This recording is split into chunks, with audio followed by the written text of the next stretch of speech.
an balma lamɛnnikɛlaw aw salamu alaikum aw tulo bɛ arajo Bamako 24 de kan na ka bɔ Mali kɔnɔ na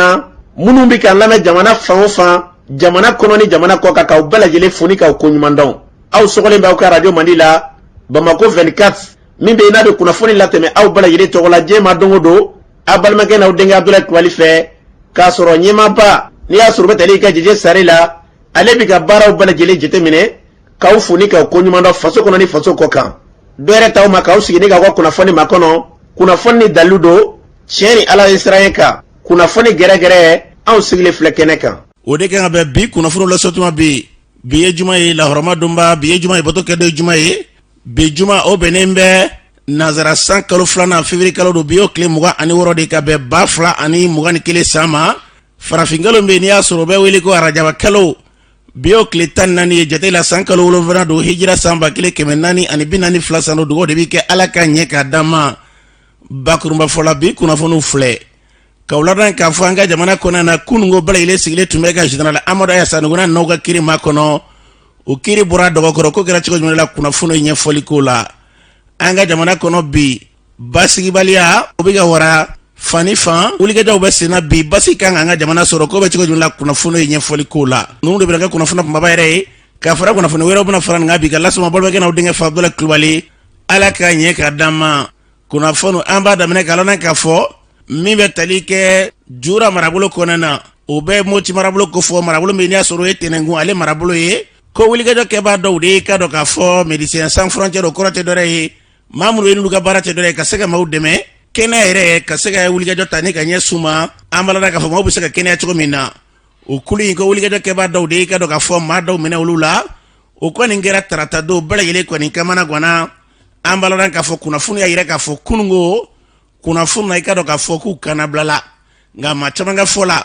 ko nin min kɛlen filɛ bi ko fɛɛrɛ de kan ka tigɛ ne nin ko tora senna k'a dɔ bɛ kɛ dɔ ye i ka dɔn minnu ye ka dɔn k'a fɔ maaw ye ni minnu bɛ n'olu ka baara ɲɛsin bɛ ka dɛmɛya ta ka ɲɛsin ma k'a bɛ kɛ sababu ye ni ka gɛlɛ don ka kɛtaw la an bɛ dugawu de kɛ nin ye i ka dɔn k'a fɔ hɛrɛ ye k'a sɔngɔ mana don banfula la nin bɛɛ lajɛlen bɛ kunkolo ko fɔ u minɛna ka tila k'u labila o ye hakilila ɲuman ye yarabi ala kana maa minɛ yɛrɛ sango ka se minɛ ka bila man nka n'a ma ɲɛ minɛni kɛra n'u bilala ka sɔrɔ foyi t'u la ala k'u kɛ ɲɛta ye n'an bɔra yen an b'a ladan k'a fɔ bi an ka jamana kɔnɔ na min ye M5RFP ye ɲininkaliw bɛ sen na u ni Mahamudu Diko an b'a ladan k'a fɔ jamana kuntigi kɔrɔ ka fanga min n'o sozoro la Elhaji Umaru Katakoro n'o ka fanga kɔni tiɲɛna k'a sɔrɔ ka wulikɛjɔba kɛr'u fɛ maaw tun ye i ka dɔn k'a fɔ kunnafoniw de ko yalima i ka dɔn k'a fɔ wulikɛjɔ minnu kɛra Mahamudu Diko kabini jamana kuntigi kɔrɔ ka fanga tara n'a ko k'ale bɛ segin dɔw ka fɔ la k'a y'a cun ni maaw ye fɔcogo la dɔw ko k'a y'i kɛlɛ ni maaw ye manjamanku fɔra nka kunnafoniw na k'e ko an bɛ waati min na ko bi kumaw cayalen bɛ dɛ Mahamudu Diko dɔw ka fɔ la k'e ko a t'a fɛ ka segin ka na ani M5 k'u tɛgɛ di ɲɔgɔn ma wa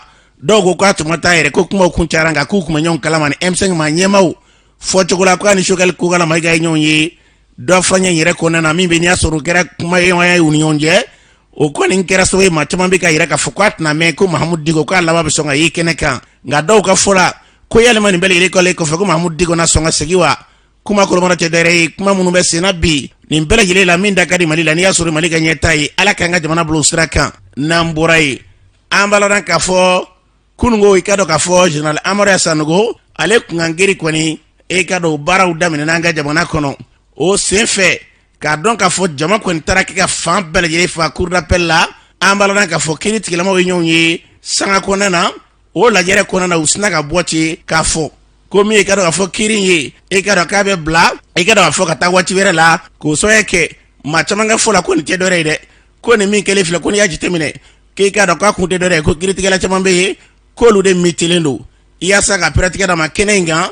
Cɛsolo Konare Amadu Ayasa Nugu ka lafasalikɛla ye a kun ye mun de ye Cɛsolo parce que juge caman bɛ yen olu bɛɛ mitilen de donc n'u mitilen don o tɛ se ka nin kiiri in kɛ tun fo ka taa dɔn mɔgɔ wɛrɛw de bɛ na ani minnu bɛna kiiri kɛ alamisa don kalo tile 11 an bɛ assise de la min bɛ compter o ye u bɛna min fɔ kɛnɛ kan yan minnu sɛbɛnna ka ban o a donna ta bɔra olu si tɛ mais min bɛ fɔ kɛnɛ kan yan donc juge de don u bɛ se ka faamuya kiiri bɛ se ka an balodan k'a fɔ Cɛsolo Konare Amadu Ayasa Nugu ka bolo kan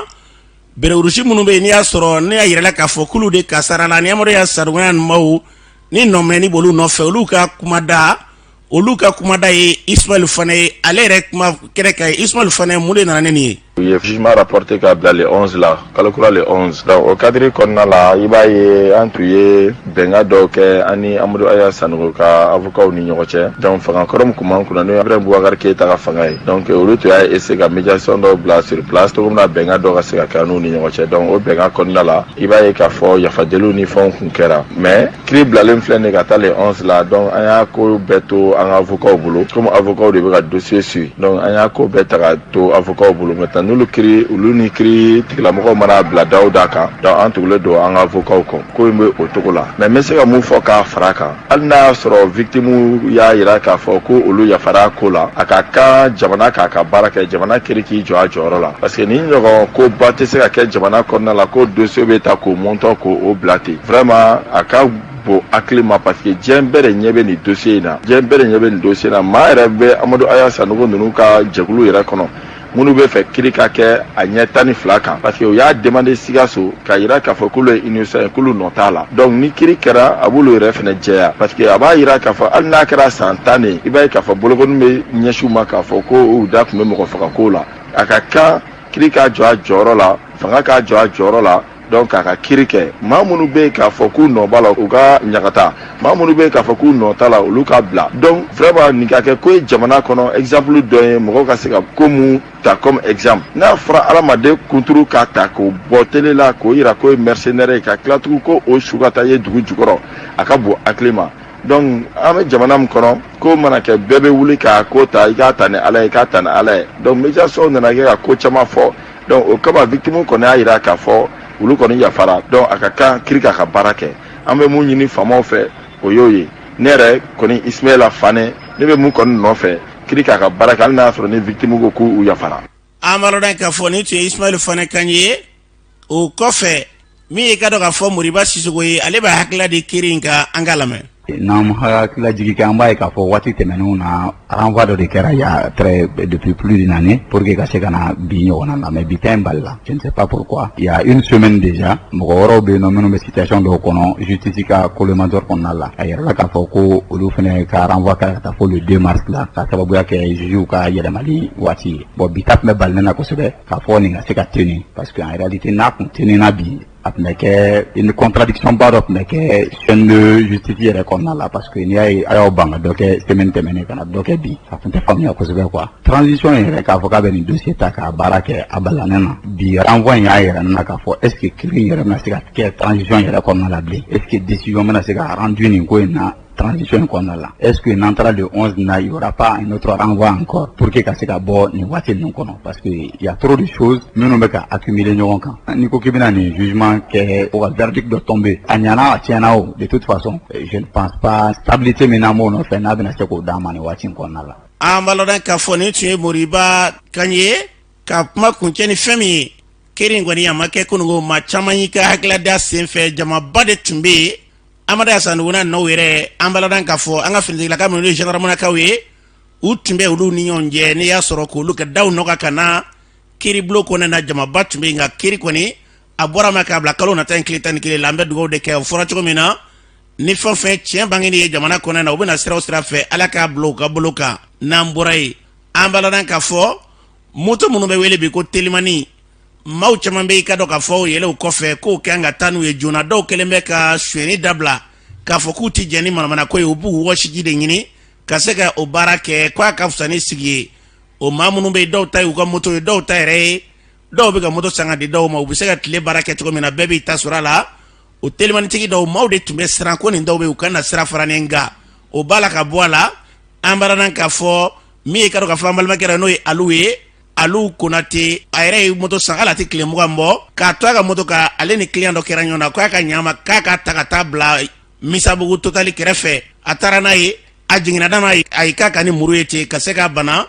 an yɛrɛ sira kɛnɛ kan ka taa ɲɛda kɛnɛ kan an ni Alu ye kuma minɛ ɲɔgɔn na o filɛ. Ne tɔgɔ ye Alu Konate ne bɛ Yirimajɔ yan nɔ ne ka baara ye moto telimani bolili de alu an ye kunnafoni sɔrɔ ko wulikajɔ kɛba dɔ ye wulikajɔ ta ka ɲɛsin ma an yɛrɛ ɲɛ b'i la danɔ caman bi fari la nin danɔ ninnu aw sɔrɔla mun sen fɛ. ne kun ye moto boli la an bɛ kiliyan de ɲini na a jɔlen tora dɔrɔn vɛsimasi da niveau hakɛ la ne tun bɛ ka bɔ daya kɔti fan fɛ ka jigin ka na yirimajɔ dugu kɔnɔ yanni ka se 13e yɔrɔ la a jɔlen bɛ a ye na jɔ ne ye n jɔ ko ale bɛ taa musabugu totali kɔfɛla na an bɛnna kan 200 ne y'a ta an sera totali yɔrɔ la ne farala n'a ye ka don totali yɔrɔ niveau la ko ɲɛfɛ dɔɔni kare filanan ɲɛfɛ dɔɔni ne ko nka ko ne ka ɲi yan ko dibi bɛ ka taa yɔrɔ la et puis yan yɔrɔ mɔgɔ tɛ yen a ko bon k'ale sera ka ban sa an jɔra dɔrɔn a sini ka garabasa ka muru don ne disi la ko ne ka moto d'a ma ko ne ma moto to a bolo k'a bɛ ne faga sisan awɔ k'a bɛ mugu ci ne la ne bolila ka jigin dingɛ kɔnɔ moto binna ne jiginna dingɛ kɔnɔ a ye yɛlɛnna moto balan ka i sigi k'a bɛ taa ni moto ye ne ye kabakurun da dingɛ kɔnɔ k'o kɛ k'a bɔgɔ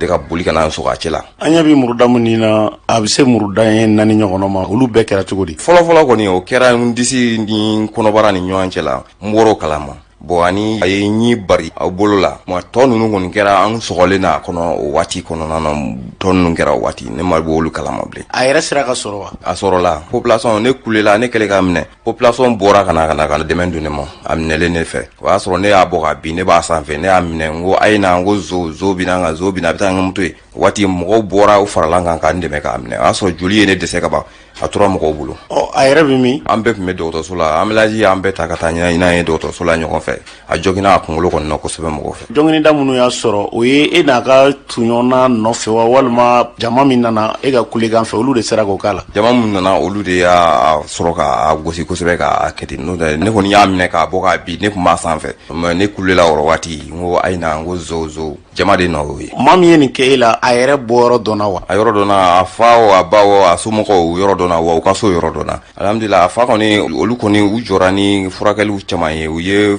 n ka furakɛli arajo ni fɛnw u y'olu bɛɛ wariw sara u kɔni u jɔra ni olu ye fo ka se sisan ma bon kɔni u ka so yɔrɔ dɔnna u ye 13e yɛrɛ kɔfɛ an kɔrɔ ye n ka moto fana u bɛ 13e na o ma labɔ fɔlɔ n ka kɛnɛya kɔni n bɛ k'o de fana enquête kosɛbɛ a kɛlen la ni sisan cɛ 13e ma a taara ye olu ye mun fɔ an bɔtɔ dɔgɔtɔrɔso la an jɔra ye ne ma kuma a y'a sɔrɔ dimi ka bon n kan bon tiɲɛna ne ma se ka fosi sɔrɔ ka fɔ ye fɔlɔ o waati y'a sɔrɔ dimi ka bon n kan a ye nin kɛ la a yɛrɛ banana a taara furakɛli yɔrɔ la an bɛ yɔrɔ min ko bɛɛ b'a kunnafoni dɔn wa a jɔnko ala tiɲɛna n tɛ a kunnafoni kalama a kɔni sira nɛgɛ la ne kɔni kɛrɛfɛ polisiw y'a minɛ a sira nɛgɛ la a ka li kan nɛgɛ b'a la bon n bɔra yen kɔni t'a ka kunnafoni dɔ wɛrɛ dɔn tuguni u ma occupation k'a la kosɛbɛ u ye ɲɛsinna ne kɔni ma fɔlɔ ka tɛmɛ ale yɛrɛ kan ala ma a réussi a bolo komi a y'a ɲini cogo min a ye bana ni fɛn min ye e ko muru da sɔrɔla wa muru sɔrɔla muru bɛ 13e mɔgɔw bolo bon a ko marifa b'a bolo k'a bɛ mugu cina mais n yɛrɛ ɲɛ ma marifa ye fo mɔgɔw wulila ka yala k'a lajɛ n'a sɔrɔ n'a ye marifa fili mais ne yɛrɛ ma marifa ye n ye muru de ye tiɲɛ yɛrɛ la nin baara in senfɛ dɔw bɛ sigi aw yɛrɛ minnu b'a kɛ la k'a fɔ ko dɔw bɛ yen ko dɔw bɛ se ka sira fara ni mɔgɔw ye nka n'a fɔra ko client bɛ nin ta ka ɲɛsin aw ma aw yɛrɛ fɛ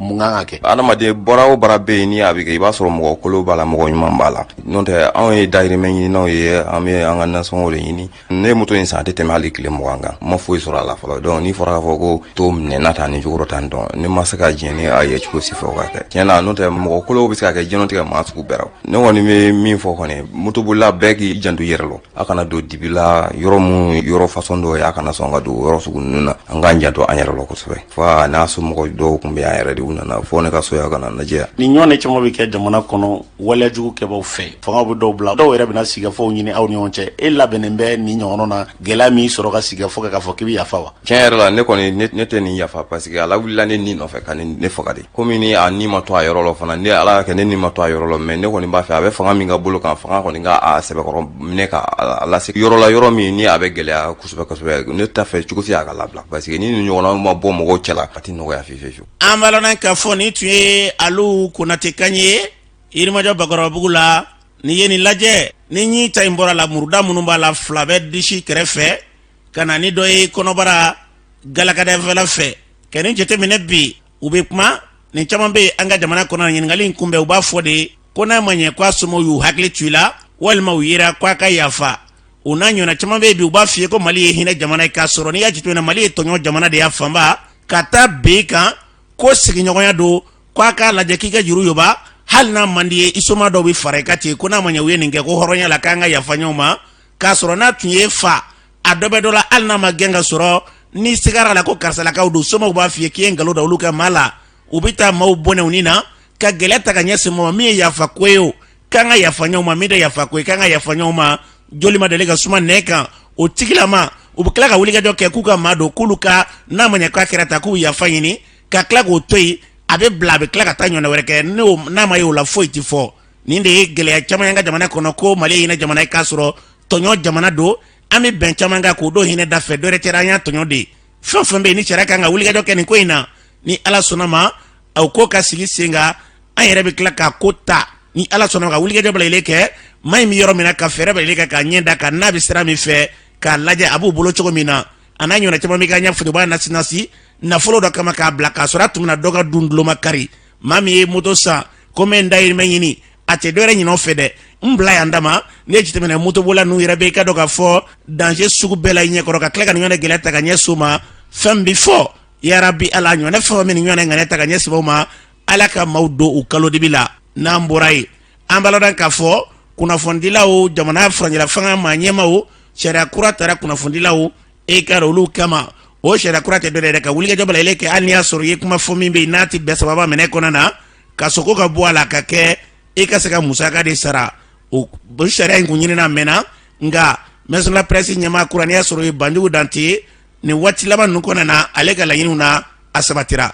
a kɛlen a ye kuma min fɔ an ka Banjugu Dante lamɛn. Dépénalisation kɔrɔ ye mun ye kunnafonidila kana minɛ tuguni k'a don kaso la ka sanga ni fili kɛlen k'a sɔrɔ a ka baara taabolo kɔnɔ k'a ye nin fɔ walima k'a ye nin sɛbɛn an m'a fɔ ko an bɛna bila sariya sanfɛ nka démocratie fanga kɔnɔ loi spéciale dɔ de talen don ka kunnafonidilaw gérer o loi in fana b'a to ka kiiri tigɛ cogo ani mɔgɔ caman ka kiiri tigɛ cogo tɛ kelen ye donc dépénalisation kɔrɔ tɛ dɔ wɛrɛ ye n'an kan ka ɲangi an ka ɲangi ka bila musaka sara la mais an kana ɲangi ka an bila guzu la n'o ye kaso ye ka kɛ na an ka kɛta n'an ka fɔta n'an ka sɛbɛnta ye ne sen donna kɛlɛ in na mais kabiri ne tɛ nin journaliste ya baara la an kɔrɔ minnu bɛ u ye nin fɛn in ɲini ka n'an sigi bi k'a fɔ ko nin kɛlɛ in ye anw ka fɛn ɲininen ye o ye fili kuma ye an tɛ se k'o fɔ kɛlɛ in kɛra mɔgɔ caman fɛ minnu y'an kɔrɔw ye an ni dɔw jɛra ka kɛlɛ in kɛ wa an bɛ kɛlɛ in na fɔ an saya mais an bɛ se ka min fɔ diɲɛlatigɛ kɔnɔ waati dɔw la i bɛ se k'i yɛrɛ ye yɔrɔ dɔw la ani cogoya dɔw la o bɛ se k'a to i bɛ se ka chance sɔrɔ k'a fɔ ko nin fɛn in sɔrɔla ka kɛɲɛ ni ne ka waati ye mais o kɔrɔ tɛ k'a fɔ ko minnu kɛra ka tɛmɛ minnu ye baara min kɛ ka tɛmɛ k'i b'olu ka ɲuman kelen ko sɛgɛji la n'i y'o kɛ i yɛrɛ dusukun kan k'i sɔsɔ k'a ye k'a fɔ k'i ye kuma min fɔ ko tiɲɛ t'a la mɔgɔ caman kumana ko in na an kɔrɔ minnu ye journaliste in baara kɛ o kumana a la an filanw an n'u kumana a la hali an dɔgɔnin minnu bɛ yen ko in ye u yɛrɛ jɔrɔna ko u bɛɛ lajɛlen jɔyɔrɔ kɛra la siɲɛ caman an ka kumaw n'an ka wulikajɔw senfɛ loi in bi ta k'a bɛ taa assemblée la n'a ta kuma sera assemblée la n'a ma fɔ ko journaliste dɔ ye sɛbɛnni dɔ kɛ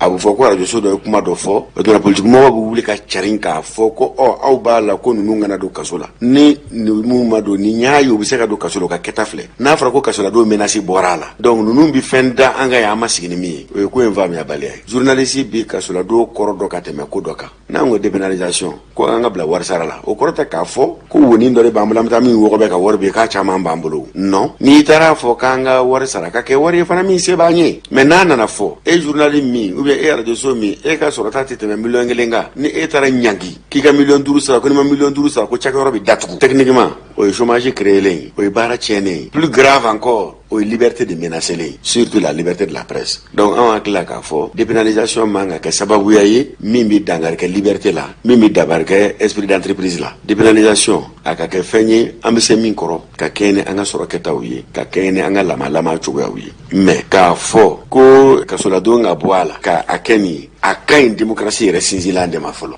An b'a lɔn k'a fɔ ni tun ye maison de la presse kunnafonidaw ka ɲɛmaa kura ni tun y'ale ka ɲɛ Banjugu Dante a y'a fɔ cogo min na jamana kɔnɔ na dɔ ka fɔ ɲa ye dɔ ka fɔ cɛlakaw ye maa mun ni politique mɔgɔw ye u t'i ka foyi u ka foyi tɛ taa ɲɛfɛ n'a sɔrɔ kunnafoni tɛ nka o n'a tabalelen kɔnɔ na kunnafonidilaw e ka dɔn tuma o tuma ni an wulila k'u ka fɛn dɔw fɔ a bɛ kɛ gɛlɛya ye ka ɲɛsin an ma nka n y'a fɔ cogo min na dɔ ka fɔ a fila bɛɛ dɛ kunnafonidilaw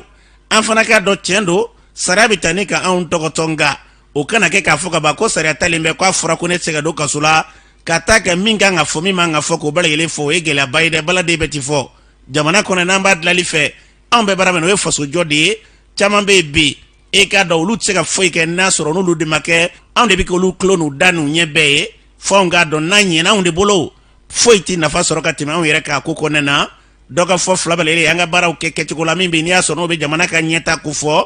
nka o fɔ fɛ min ye fanga tigilamaw ye walima minnu bɛ n'i y'a sɔrɔ jɔyɔrɔ ɲinibaw ye u k'a dɔn k'anw bɛ fɛn fɛn anw tɛ maa ko la an bɛ an ka baara de la kunnafoni bɛ se ka cari cogo min na jamana kɔnɔ ka jamanadenw bɔ kuma la o y'an ka ɲinita de ye an ka dabakala y'o de ye ala k'o hakilina ɲuman d'an bɛɛ lajɛlen ma n'an bɔra ye an b'a ladan k'a fɔ an ka sanfɛkalanso IG olu maaw y'a yira k'a fɔ ko nin waati in na olu kɔni bɛ grève de la n'o ye baara bila o tɛ dɔ wɛrɛ ye dɛ ko wulikajɔ min bɛ ka kɛ u ka heure supplémentaire n'o kɔrɔ tɛ dɔ wɛrɛ ye dɛ u mana baara kɛ waati minnu bɛ yen n'i y'a sɔrɔ u t'a kɔnɔ ni o waati tɛmɛna o min kan ka fara sara o kan k'olu tɛ ka sɔrɔ o kɔni kɛ sababu ka baara ɲɔngiri kɛ yaasa k'o balele piratigɛ d'a ma professeur Musa Keita a ko kun ye mun ye an ye baara sɛbɛn kun saba kama kun fɔlɔ an ko an ni faamaw tun ye an tɛgɛ bila papier dɔ la pour que u tun bɛ kan ka hakɛ dɔ la di anw ma o hakɛ o ma se k'a di an ma halisa ni a san kelen an bɛ o nɔfɛ a bila kun filanan an ka juru dɔ bɛ o la n'an b'a fɔ o ma ko heure supplémentaire salon 2019 ou 2020 o heure supplémentaire ma sara an ye kun sabanan san o san ekɔlidenw minnu bɛ fɛ ka taa anw fɛ yen UG la u bɛ ɲɔgɔn dan dɔ de kɛ ɲinɛ directeur a kelen a welela k'a fɔ ko o ɲɔgɔndan in tɛ kɛ tugunu ko ekɔlidenw bɛ u tɔgɔ sɛbɛn internet de kan après sugandeli bɛ kɛ o internet kelen kan comme ça donc o bɛna ko bɛɛ ba yɛlɛma anw bolo complètement a bɛ kɛ ka ko minnu fɔ o la o ko ninnu tɛ kun ye anw bolo o de kama an kelen bɛ ka walan sɛbɛn sani an ka ɲɔgɔn faamuya sɛbɛn ni ko ɲɛnabɔli la ni baarabila kɔni kɛra laada la faamaw bɛ weleli kɛ aw bɛ sigi aw bɛ kuma donc an bɛ ko k'u kɔnɔ walasa an ka kuma an b'a ladan k'a fɔ nin tun ye professeur Musa Keita ye mais ni sogo nɔfɛ o tɛ min ye yarabi bɛnɲɔgɔnya min bɛ na ko kɔnɛ na ala k'o sabati n'an bɔra ye Mande commune kɔnɔ na autorité intérimaire o kɔrɔ tɛ dɔ yɛrɛ furancɛla fanga ka se ka fanga dɔ ni ɲɔgɔn cɛ ka se ka fanga dɔ sigi min bɛ n'i y'a sɔrɔ o ka se ka kow labɛn o ko min bɛ sen na a yirala k'a fɔ k'o kɔni i ka dɔn kɔni gɛlɛn bɛ gɛlɛya ye k'o kɛ mankanba ye k'a sɔrɔ k'u ka waati dafara kiiri tigilamaw ye kiiri laban tigɛ ka yira k'a fɔ n'u kelepeli i ka dɔn ale kɔni ko ale kɔni i ka dɔn k'a fɔ mara ɲɛmaya ka segin a ma yaasa ka piratigɛ d'a ma a yɛrɛ bɛ kuma min fɔ a sen fɛ o filɛ ni ala ye I ka tiɲɛ segin ma hakilina wɛrɛ tɛ se ka k'i la nisɔndiya kɔ o ni ka foli kɛ minnu kɛra tiɲɛ lasegibagaw ye an bɛ Cour suprême fo fɔlɔ turu ka sariya kɔnɔ min b'a yira k'a fɔ ko autorité intérimaire ka falen ni autorité intérimaire n'i y'a ta k'a lajɛ Kidali ta bɛ yen Tɔnbukutu taw bɛ yen Magama k'olu si la commune manden kelen pe ko k'olu falen k'olu ka mandat banna donc Cour suprême y'a yira administration na k'a fɔ mandat ko tɛ autorité intérimaire ko ye ni élection kɛra don min na autorité intérimaire bɛ falen ni mɔgɔ kura sigira dɔrɔn o y'u ka baara bannen jugement kɛra mais problème tun b'an da la pour que an ka segin an ka hakɛ kɔnɔ mais ala barika la administration kura min bɛ yen bi transition administration an b'u fo k'u barikada parce que u y'u ka responsabilité ta ka segin n'a ye an nɔ la dugu 25 dugu foyi kelen tɛ yen ni min ka délégation tun tɛ yen pour que k'a yira an na k'a fɔ k'u b'an kɔ donc u b'an hakili sigi u b'a yira k'a fɔ an ye ko min kɛ ka tɛmɛ alors mɔgɔw hakili b'o la u mago b'o ɲɔgɔn wɛrɛw la donc an ka baara bɛna kɛ mɔgɔ jigisigi de ye ka tilennenya ta ka commune sɛgɛrɛ pour que commune bɛ se ka bɔ nɔgɔ la mɔgɔ dɔw bɛ yen ko fɛn tɛ sɔrɔ ne bolo o kɛlɛ bɛ yen filanan fana ne bɛ restitution de kɛ population ye don fila min na ne ye restitution kɛ 30 sara juru la mairie la an donna ka mun to yen mɔgɔw ka mandat sarabali ka tila ka réalisation kɛ k'olu yira jama la an ka restitution filanan kɛra 3 octobre o ye san kelen on a fait 146 millions de recettes an ye sokuraw jɔ mairie kɔnɔ ka gendarme couchew da sira kan ka foragew sen ka fɛn caman kɛ an y'olu exposé jama la média bɛɛ tun bɛ yen télé malien bɛ yen privéw bɛ yen donc vraiment ne ka problème bɛɛ filɛ an tɛna tugu mɔgɔ si kɔ ka fɔ a ye nin ta a ye nin bila o ye administration yɛrɛ ka baara ye mais an kɔni bɛ min kɔni kɛ bɛɛ k'i sigi a kan baara min kɛra n'a fɔra k'an ye tɔgɔ ɲini na yɛrɛ an b'o ɲɔgɔn fila de kɛ zen mairie tɛ se ka foyi kɛ population kɔ taxi saraw TDR saraw fo population ka da kan mairie la bon ne dun b'a dɔn an bɛ yɔrɔ min na bi danaya b'an kan an y'o taamasiyɛn ye kunun mɔgɔ hakɛ min bɔra pour que k'an kunbɛn an b'a ɲini population bɛɛ fɛ ka danna ni min bɛ yen u kana f'an ye n'an fana mago bɛ min na o fana k'u jɔ o jɔyɔrɔ la pour que commune bɛ se ka avancer. a balalan k'a fɔ ni tun bɛ tali kɛ n'u kelepeli la a y'a fɔ cogo min na dɔwɛrɛ tɛ dɛ ni fanga an y'a fɔ ɲɛna cogo min na ni fanga kɛra fanga ye k'a bɛ sigida kɔnɔ na ko maaw b'a fɛ a ka kɛta de kama maaw bɛ k'a fɛ k'a ye bi ka boli ka t'i ta k'a ndogo ka t'i bila u kɛlen bɛ mali fanga caman ye bi dɔwɛrɛ tɛ dɛ n'u nana an b'u ta kan min kɛ n'u nana n'u bɛ min kɛ a cɛ ka jan ɲɔgɔn na ko jɛgɛjala ni baji ye ala ka hakili ɲuman d'a ma a kɛlen bɛ bi mobili kolo y'a caman ye n'a jɛra ale la k'a ɲɔni n'a wulila d'a ma a bɛ sin ka boli ka bɔ o kɔrɔ ten ka taa ɲɛfɛma fɛ ni ka t'i jɔ k'o ta mali politiki ma caman fanba de kɛra o ye bi o de kama n'i ye politiki ko kuma fɔ dama faso den caman bɛ yen olu bɛ sin k'o kɔ de ten u yɛrɛ ka kuma na n'u bɛ kuma ye politiki maaw b'u jɔ jamana maabaw ko n bɛna kuma min fɔ ye ko nin kelen tɛ politiki kuma ye dɛ o kuma o b'a yira n na k'a fɔ politiki kɔni tiɲɛ ni ala ka kan ka kuma olu b'a ɲini cogo min na maaw hakilila tiɲɛ min don o kuma o t'a kɔnɔna na wa ala ka hakili ɲuman d'a ma namburai ambalana ka fo bi ka wuli ga joga ka seke de menyoya kanga jamana kona na beni hakla beni sego o te dore de ka wuli ga jo minna kunde dore bi bana mi be ni asuro yanga jamana soro o kera wuli ga jo e kuligoro ka fe uluka saper pombe ma nyama u fe ka seke mi ka do ka fo nunda tukula ka de menyata ka nyesi ma ko kona na ako ma nyama u ba nyefanye kunde nyimenda ulude yake angulame hukumu mgana sogomare na o de ye banajuguba min na bandala n'u ko ma coronavirus mbo o keleli hukumu de kono kerengerenia la Mali région flana n'o ye Kulukoro ye sapeur pompier mɔgɔw fɛ yen sapeur pompier dɔrɔn tɛ parce que a daminɛna service de sécurité wɛrɛw la minnu tɛ sapeur pompier ye mais n tun b'a kɛla toujours Bamako kɔnɔna de la Bamako munumunu kɔnɔ mais nin ye siɲɛ fɔlɔ ye ka bɔ n'a ye Bamako kɔ kan donc n y'a ye région min ni Bamako fana ka surun n'o y'an ka région filanan ye Kulukoro donc surtout que n ye bana in ko lamɛn ye k'a yira mɔgɔw la donc n ko bon n ka bɔ n'a ye ka na cari yen fana a bɛ se ka kɛ sababu ye mɔgɔ ŋaniya ɲumantigi wɛrɛw bɛ yen minnu bɛ se ka ne ka nadege ou bien ka ne ka baara in ye ka ɲɛbɔ a fɛ. amalona ka fɔ a fɔra cogo min na min ye ka dɔn ka fɔ wulikɛjɔ ye ka se ka an ka jamana kɔnɔna na bana in kɛlɛ o y'a kunba de ala ko hakilila ye ne ka sabati n'an bɔra ye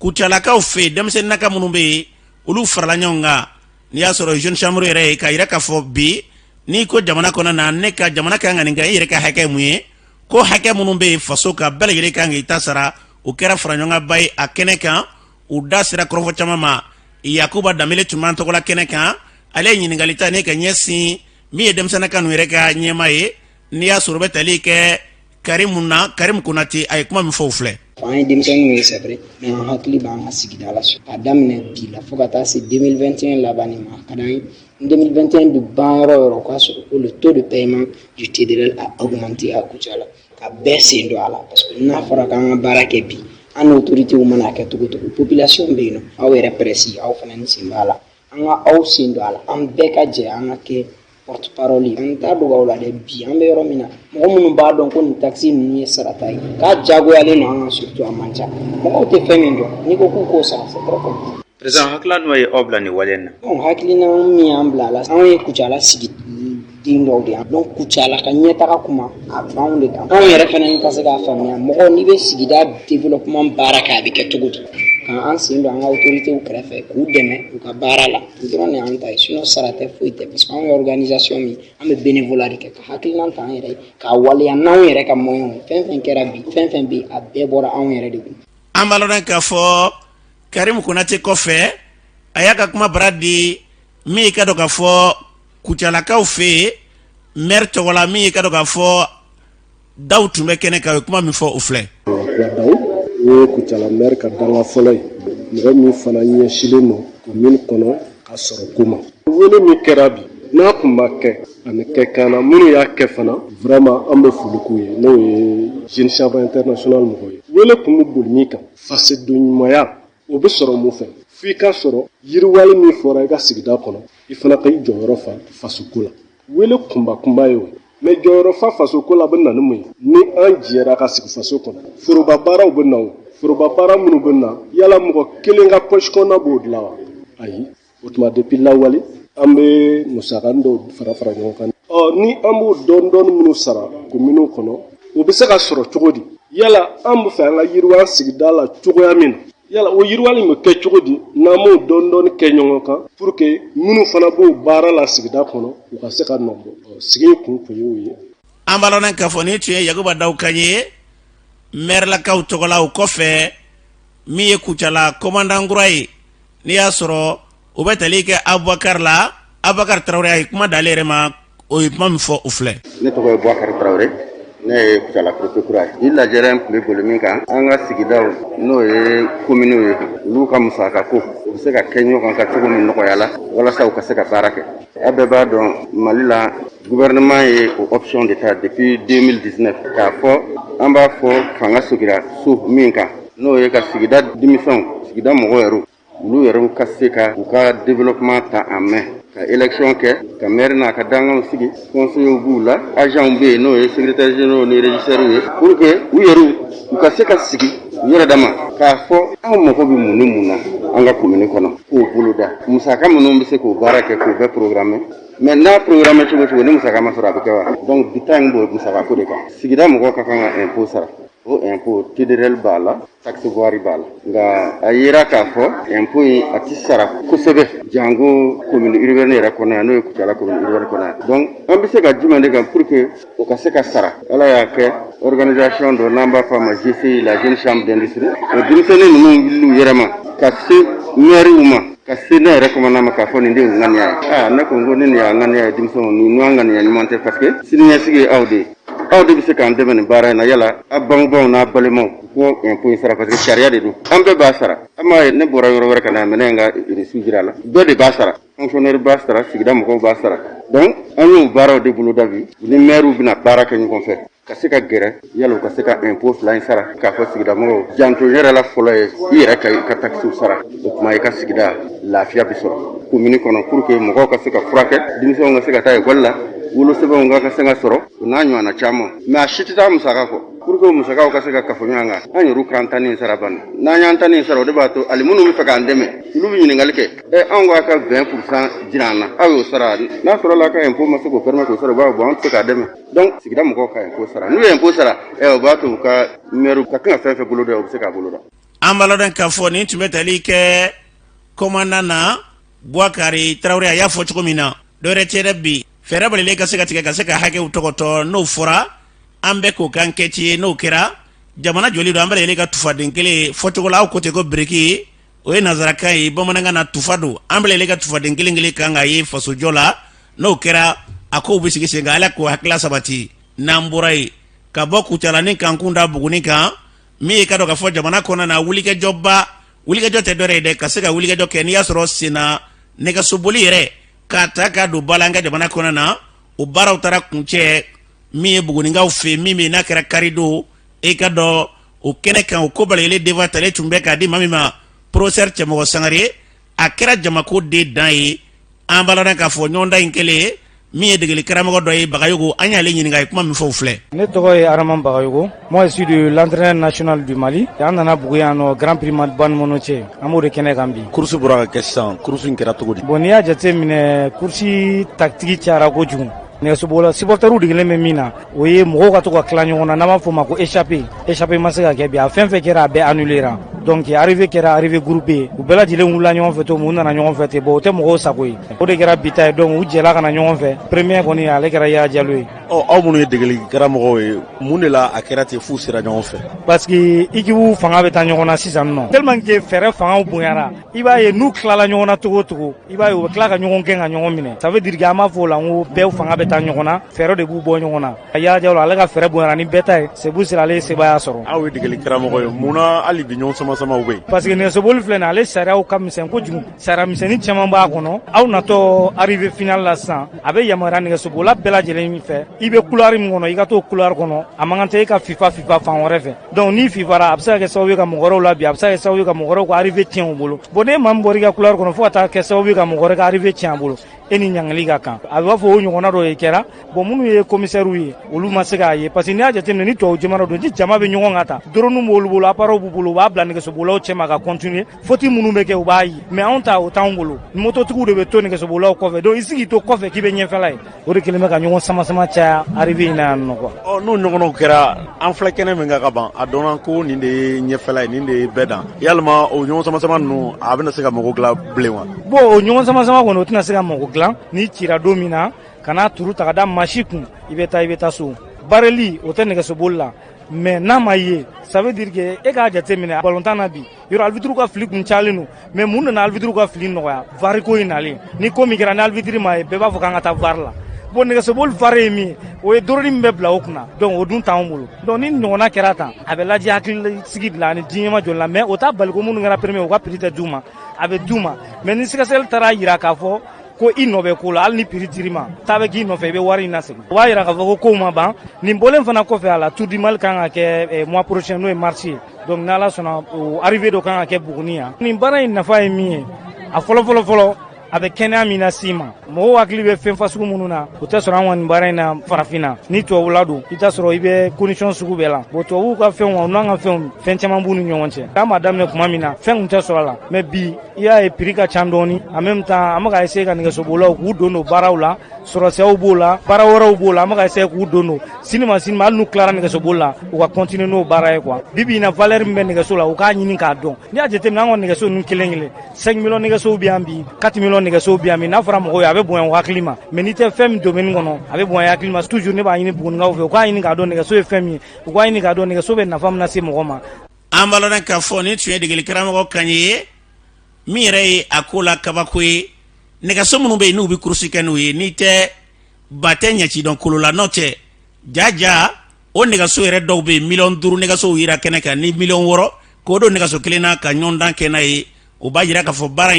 baara nafa ba baara in e ka dɔn a ɲɛ dɔɔnin tɛ de a fɔra cogo min na nin n'a ɲɔgɔnnaw yarabi ala k'u bɛ a ka yakubaya an ka jamana kɔnɔ na ala k'a ka jamana ka sɔrɔ da ye a ko denbaya tun maa min bolo o professeur Cɛmɔgɔ Sangare a yɛrɛ ye kuma fɔ kɛnɛ kan an ka professeur lamɛn. Ka Bugunikaw fo k'u waleɲuman dɔn ka d'a kan Grand Prix nin y'a tako filanan de ye tako fɔlɔ o kɛra o jara o de la an ko an bɛ tako filanan kɛ wa an b'a ɲini ala fɛ a ka tako sabanan nɔgɔya anw ye an ye jama min ye bi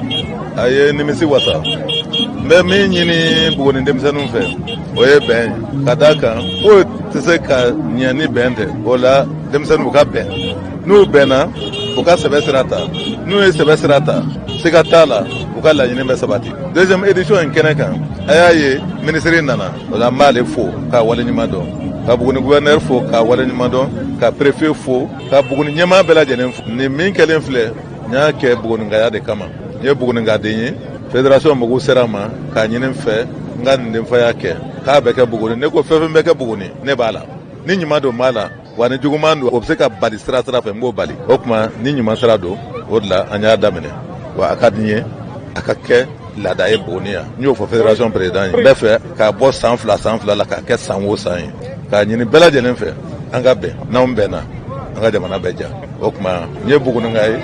Buguni kanu bɛ na fɛn fɛn bɛ se ka kɛ sababu ye ka Buguni lataa ɲɛ n bɛ o la aw yɛrɛ kunnafonidilaw aw ni ce n b'a ɲini aw fana fɛ a ka kɛ miseli ye ka maaw kala fɛn fɛn bɛ se ka na ni bɛnbaliya ye hali n'a fɔra k'a fɔ a y'a fɔ an t'a fɔ ka d'a kan n'i y'a fɔ a bɛ kɛ tiɲɛni ye aw ni ce aw ka baara la. an b'a lɔn k'a fɔ ni tun ye professeur Cɛmɔgɔ Sangare ye a kɛra jamaba ko ye a fɔra cogo min na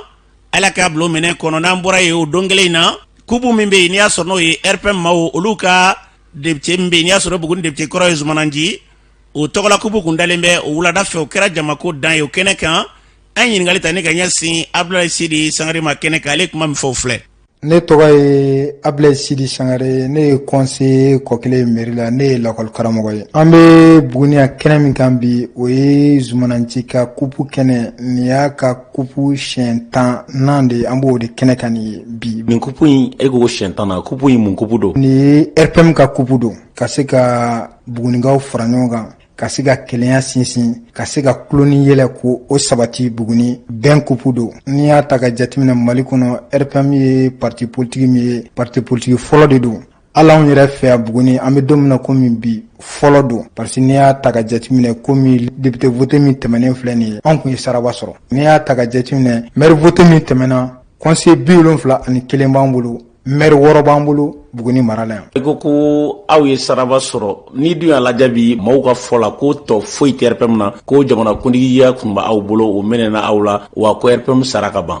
e ka jaabi ye mun ye. RPM ma sa bi RPM yɛrɛ ka kɛnɛ ka tɛmɛ kɔrɔlen kan n'i y'a ta ka jateminɛ élection ma kɛ ni RPM ma gagné min na IBK de taara sinon RPM bɛ yen RPM bɛ bi RPM bɛ sini tɔba bɛ RPM na RPM yɛrɛ tɛna sa RPM bɛ a bɛ nina a bɛ balola ka tɛmɛ kɔrɔlen yɛrɛ kan caman kɔnɔ ko IBK taara ko RPM sara RPM ma sa dɛ RPM bɛ nina bi a bɛ nina sini u t'a kalama ni élection kɛra sisan an bɛna dɔn k'a fɔ RPM n'a bɛ ou bien n'a tɛ yen jusqu'à preuve de contraire n'i y'a ta ka jateminɛ RPM bɛ Mali parti fɔlɔ de la hali sisan sebaaya bolo ma même ni votew kɛra bi k'a fɔ RPM an bɛna saraba de sɔrɔ donc n bɛ profiter i ka micro fɛ politique mɔgɔ dɔ an ka cɛba dɔ tan sisan Joyila mara la n'o ye Amidu ye a ye kuma dɔ fɔ honorable Mamadu Jarasuba ma mais profiter ka micro la k'a fɔ a ɲɛna a y'a da sago de fɔ mɔgɔ tɛ mɔgɔ bali k'a da sago fɔ sinon Jarasuba ye min ye RPM kɔnɔ Jarasuba ye min ye Mali kɔnɔ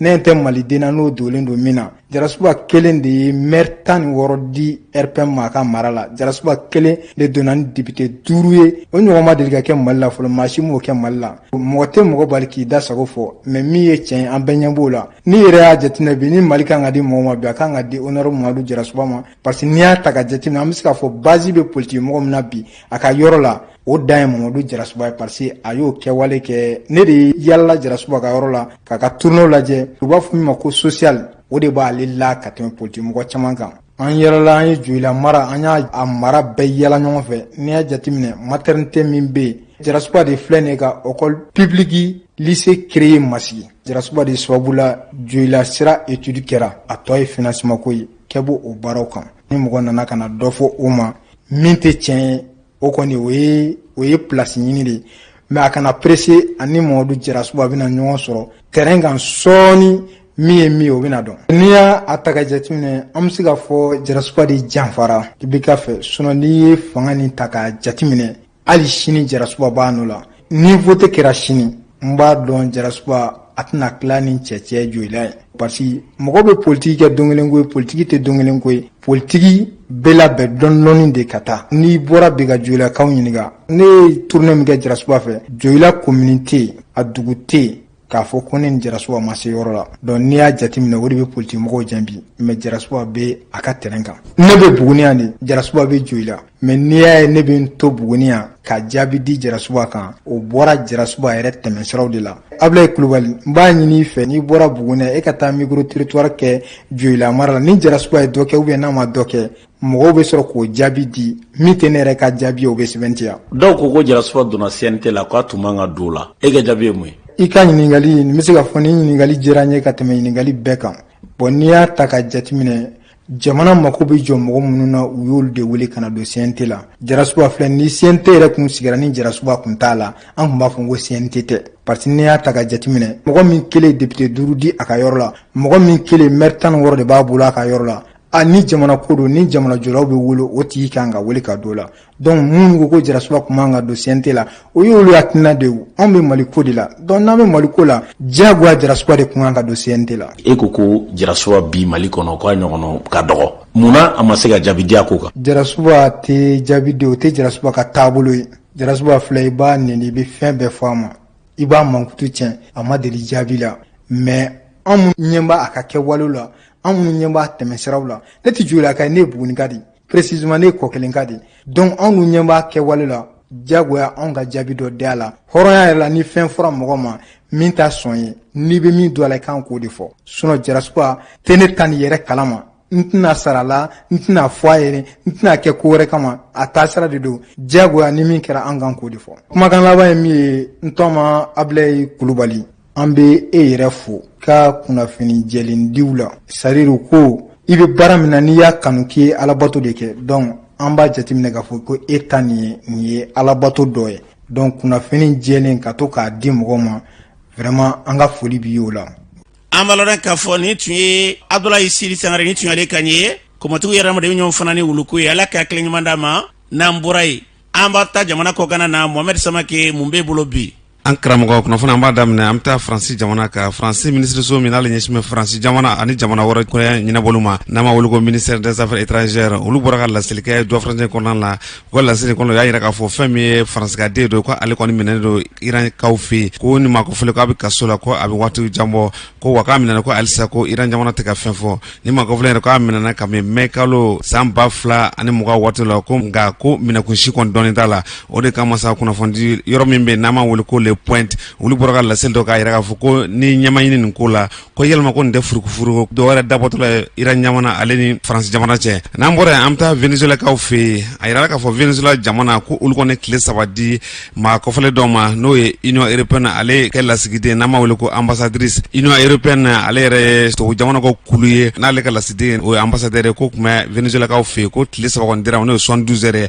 a ka se ka yen kɔni bila a yɛrɛ k'a fɔ Union européenne ko a bɛna fɔ u ye ye ɲangani kura de ta ka ɲɛsi Venezuela jamana ma ni Venezuela jamana bɔra ka nin wale in ta ka u sɛgɛrɛ n'an bɔra ye an bɛ taa Centrafricaw fɛ yen a yirala k'a fɔ Centrafrique jamana an bɛ maa minnu wele ko force pro gouvernementale n'o ye Centrafrique finitigilakaw ye ko nin waati kɔfɛlen na k'u bɛ wulikajɔ la fan bɛɛ lajɛlen fɛ walasa ka se ka Centrafrique dugu minnu bɛ yen marabolo minnu bɛ yen n'u kɔni minɛnen don banbagaciw fɛ rebelles fɛ ko ka se ka olu kɛ sɔrɔfɛn ye o misali dɔ ye i n'a fɔ u ka marabolo min n'an b'a wele ko Bozangwa ni ale yɛrɛ ye Centrafrique jamanakuntigi kɔrɔ François Bozizé ale ka dugu ye an bɛ don min na ko bi k'u ye wulikajɔ ka se ka nin marabolo kɔfɛlen ka ale kɔni minɛ banbagaciw bolo an karamɔgɔ n'an bɔra yan an bɛna Côte d'Ivoire kaw fɛ yen kunnafoni bɔra ka bin dɔ fana kɔnɔna la ko fɛn min ye Côte d'Ivoire jamanatigi kɔrɔ Laurent Gbagbo na ale yɛrɛ bɛ nazara jamana kan waati na ko a yirala k'a fɔ n'ala ye mars kalo kɔni yirana ko n'ala sɔrɔ ko ni jamanatigi kɔrɔ ye n'o ye Laurent Gbagbo ko ale kɔni segin ka na Côte d'Ivoire kaw fɛ a ka sigi la n'an bɔra yan an bɛna an yɛrɛ fɛ Maliba kɔnɔna la diɲɛ waribɔntɔma min n'an b'a ko FMI n'ale bɛ ko Fonds monétaire international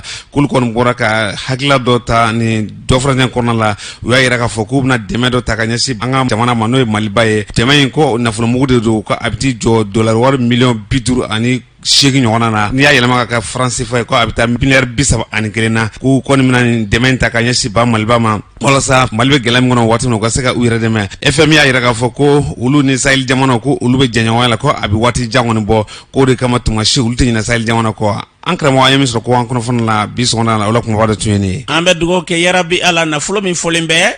Ala kana ka jurujugu ye ka kari an ka jamana kan na ka kɛ nafasɔrɔsira ye ka ɲɛsin jamana ma an bɛ kunnafoni bɛ kuncɛ yan k'an hakili to an balimaw la bi gɛlɛya la Mali fan bɛɛ fɛ sango ɲɔnɔ marabolo kɔnɔ na maa minnu tun jɔngina maa 7 u kun taara labitani kunungo u segira ka na dɔw ni kisɛw don ka kisɛw bɔra dɔw la ko dɔgɔtɔrɔ ko kɔfɛ u ka tila ka segin min ye ka dɔn k'a fɔ dɔgɔfiri marabolo ye yarabi Ala maa minnu bɛ n'u jɔnginen bɛ Ala ka bana ni ka fiɲɛ bɔ hɛrɛ ni badina bi juma jiginnen kɔfɛ Seredem da la min ye cikɛlaw ye